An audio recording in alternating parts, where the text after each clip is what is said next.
What you thinking about? What else is there to think about, dude? Fucking Dark Lotus. Straight up. I've been meaning to want to do this for about a week now. Like I said in a previous video, I've been busy unpacking, so that's what I'm sitting here doing now, is going through CDs, putting them back in their tower, back on the tower. So, wanted to do this video real quick. Dude, it's fucking Dark Lotus. What else is there to think about right now? You know, they made the announcement on Juggalo Day. What a wonderful day to do what they did. And, you know, they didn't really even come out and say it. They just fucking Dark Lotus on all their Twitter. And as far as I understood, their websites. I don't really visit their websites much because I get all my news from Fagel lovers. So, but fucking Dark Lotus. Many things come to mind when you think about a new Lotus album. I mean, Lotus alone is a big deal because you only get an album, what, every 3 or 4 years typically. It's been forever and a minute since Opaque Brotherhood was out. You know, I know a lot of people were probably like me and thought 2012 would be the perfect year for the Lotus, with everybody thinking that it was going to be the end of the world and everything. But you know, it didn't happen. So I think this album is going to be monumental, just because of everything that has happened the last year with Twisted leaving and the lines drawn in the sand and Juggalos on this side and Juggalos on that side, and everybody, you know, like Test Dummy 22, you know, fucking Lotus is over, Riders is over, your tattoos are pointless, which, by the way, he's probably got his foot in his mouth now with that one. You know, they always said, Twisted always said they were down to do Lotus. Blaze always said he was down to do Lotus. And then recently, the interview Fagel lovers did with ICP said they were down to do Lotus. And then within a week, dude, we get the fucking bombshell fucking Lotus, man. And they just announced that it's actually supposed to drop on around the time of the gathering. So we have a release date. The only thing we don't have is a name. So I'm going to break this thing up into segments, you know what I mean? Of what I'm thinking about when I think about new Lotus. I mean, again, Lotus alone is such a big deal because you only get albums so often, and to see them come together like that, especially in a time we need them, is what I'm saying, you know what I mean? One of my first thoughts that I have when I think about it is, of course, Twisted just announced they have their own label now and Blaze is signed to it. So my first thought, you know, not really going into it too much, I'm not going to make it into a fight or whatever, is, I kind of wonder what they're going to do as far as distribution rights. Who's going to have most of the rights to it, or any of the rights to it? I mean, I know Dark Lotus is a trademark for Psychopathic Records, and you would naturally think that they would be the ones that would have the rights for it, and Hatchet Gear would have all distribution rights on it. But, you know, it's a question that, you know, certainly somebody's going to have to ask or wonder, you know, is Twisted going to have any kind of rights to where they can sell it on their website as well?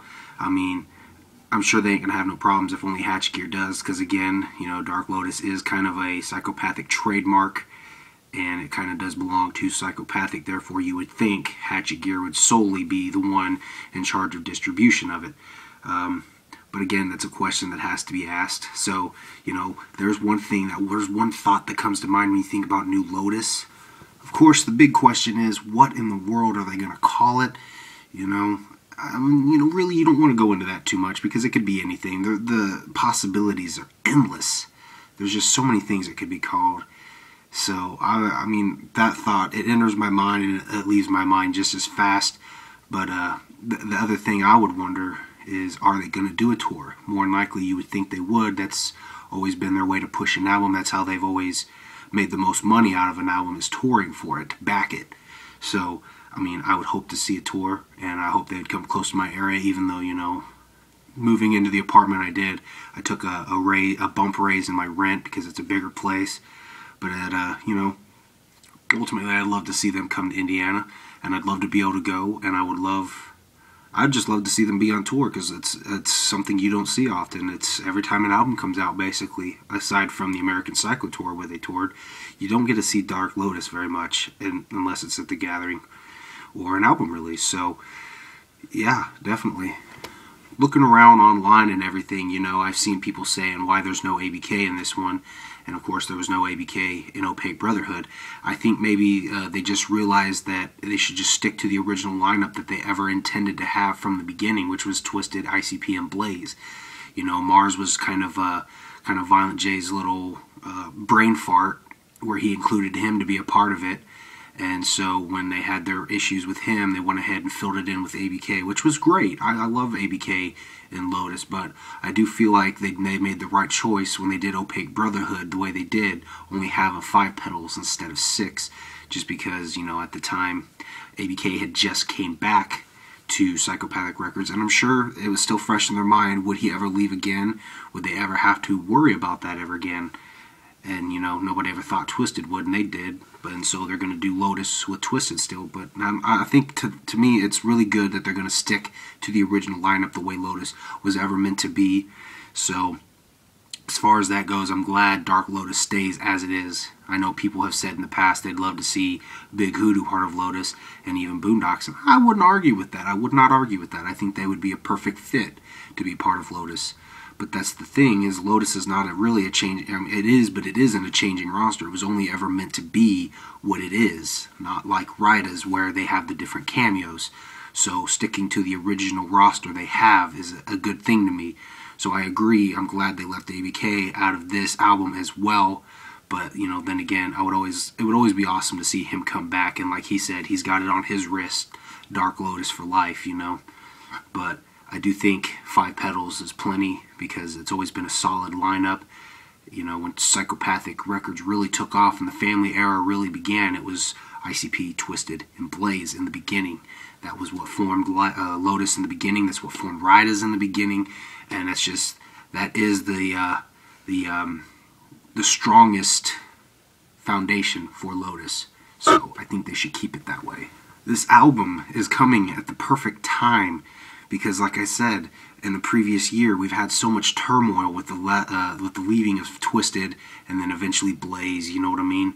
There's been so much turmoil and so many questions, and I think to finally have, I always said, even though they've said on their own separate records that there is no beef, there's no issues or whatever, for them to actually come out and do something publicly together would pretty much be what it would take to confirm that to everybody, that there is no issues and that everything's good and there is still love. I mean, I know they did Ryda's and Lotus at the Gathering last year, but to actually have them do a record, this is monumental. You know what I mean? It is monumental to know that they're doing Lotus, because it means everything is great. That means there will be more Lotus in the future. That means there could be Psychopathic Ryda's. I don't know so much about Ryda's because, you know, to my knowledge and to my observation, everyone who is on Psychopathic Records at the time is who makes a cameo in Ryda's. But, you know, I'm sure they would allow them to come back. So this is a monumental album because it tells us there can be Lotus in the future. There can be Ryda's in the future. And that doorway is always open. That is definitely one thing that is great to come out of this album. So those are just a few things, you know, that would enter your mind. It's probably on everybody's mind, but that's just a few that have hit my mind. Go ahead and leave your responses to what you think, what you agree or disagree with of anything I've said today. I just wanted to do this quick video because I'm fucking excited for Lotus, and the thoughts have entered my mind, so I just spitfired them at you real quick. So I'm gonna get back to doing some work. I gotta pick up my fiance here soon, guys, and let's get excited to do fucking Lotus. I'll see you guys later. Enjoy your day.